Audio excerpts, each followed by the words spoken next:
Today, I'm going to talk to you about 10 free things to do in Athens, and these are great to do whether you're watching your pennies or not.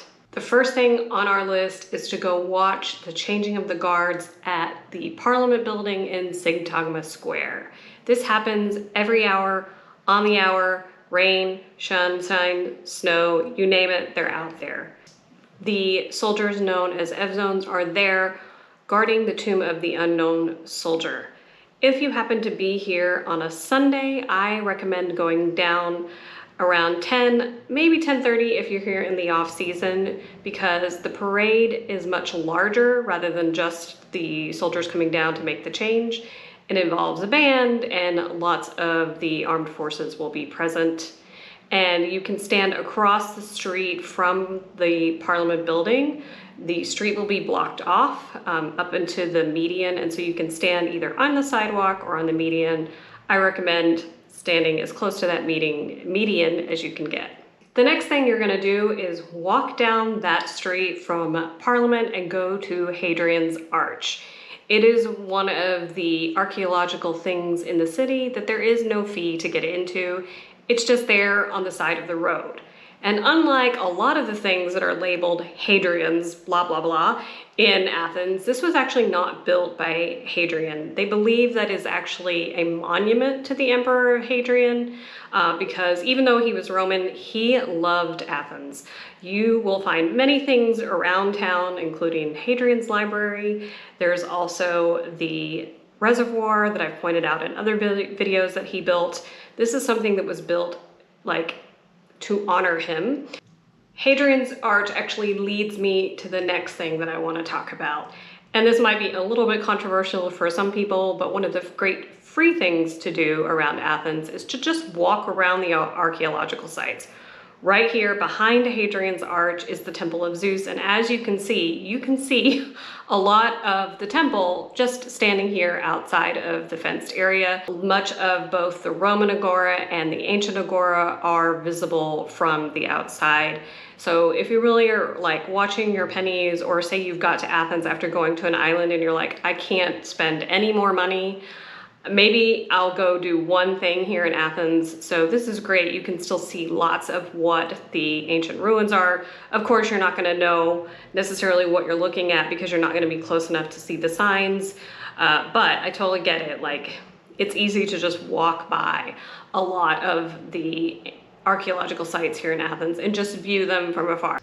Another great free thing to do, especially if you're into seeing archaeological things and let's say maybe you don't have time or you don't want to spend the money to go to the archaeological museum, go into many of the metro stations around town. A lot of them have archaeological finds from when they were building the metro stations. So a lot of the modern Athens metro, so the red line and the blue line, were built for the 2004 Olympics that were held here in Athens. And so during that process, they found lots and lots of artifacts. And of course, Athens being such an old city, it's really hard to say, okay, we need to keep all of this, but where are we gonna keep it? So what they did, and I think it's great, is a lot of these artifacts are just housed in the metro stations. They're all in museum cases. They all have labels, and some of the best ones are in Syntagma Square. So if you're already in Syntagma, which you're gonna be for a lot of these things, you're right there. And you don't even have to go into a lot of them and pay the metro fee. A lot of them are before the paying. There's only a few of them that I know of that you actually have to go behind the part where you have to pay. So you don't have to necessarily pay to get on the metro to go see them. So, but if you are on the metro for another reason, definitely take the time to go check them out. The next free thing on our list is Papu Hill. It is sort of between the neighborhoods of Koukaki and then Thesio and the Acropolis on the other side. It is another hill here in Athens. If you go up to see the Parthenon, you may see this ancient monument over there and you may be wondering what that is. That is Papu Monument on Papu Hill. Obviously the hill is free, the monument is free, and I'm gonna tell you a secret. Papu Hill is probably one of the best places to get a photograph of the Parthenon, and then the next place I'm going to talk about as well. And also a really great spot to watch sunset. I would say the one caveat to Papu Hill is you probably don't want to be up there after dark. It just feels a little bit shady. So I recommend you go up there, take your photos, watch the sunset, go home. On to that next free thing that I was telling you about, and that is Lietus Hill, which is in the neighborhood of Kolonaki.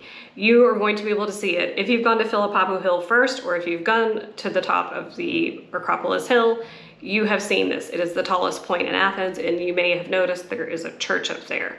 But it's also a really great place to go for a hike. There are hiking trails all around the hill, and then eventually you can work your way all the way to the top. Also, probably the best place to watch the sunset unobstructed in Athens.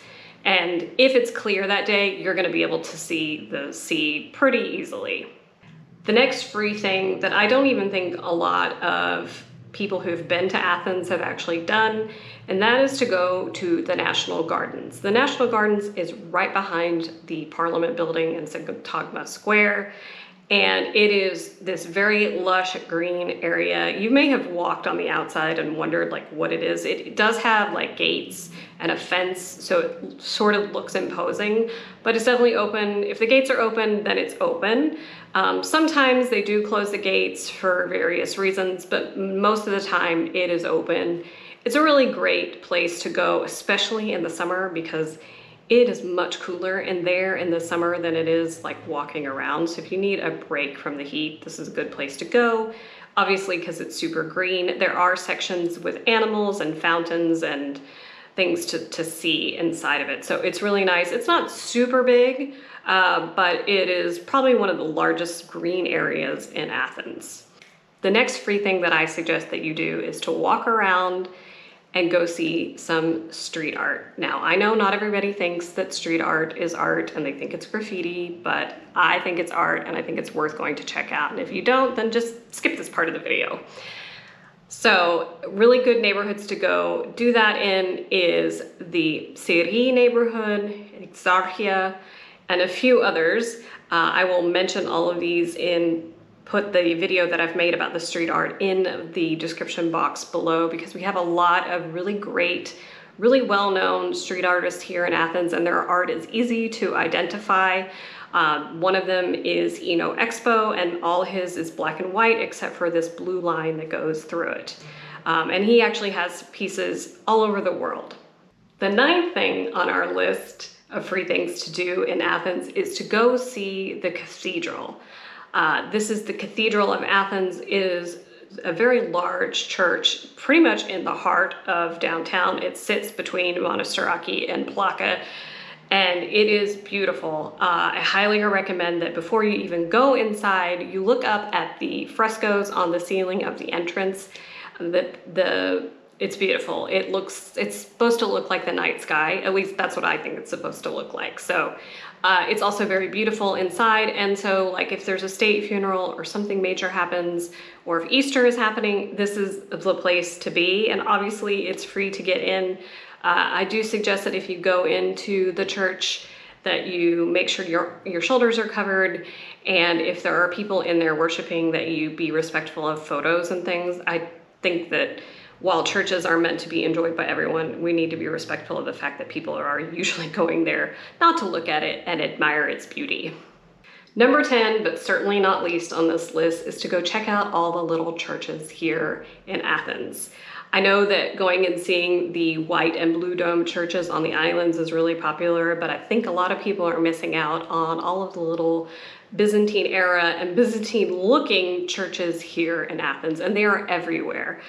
Actually, next to the cathedral is one of these little beautiful churches. It's all like marble. I think it's pieces from archaeological sites. There isn't a lot of signage, but it's beautiful. There's one under the Electra Hotel. There's one on Irmu. There's one in Monastiraki. I could go on and on. You could probably spend several days here just looking at all of these little churches. Now, sometimes they're not open, and they're definitely not open in the evenings.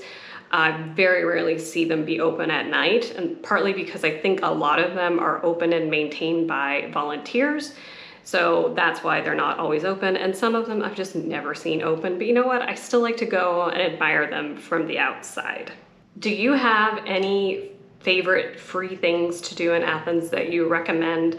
I would love it if you would share with us in the comments below, because we can all learn from each other about all the little hidden gems here in Athens. I hope you enjoyed this, guys, and that you'll consider subscribing. Thanks so much for watching, and I'll see you in the next video.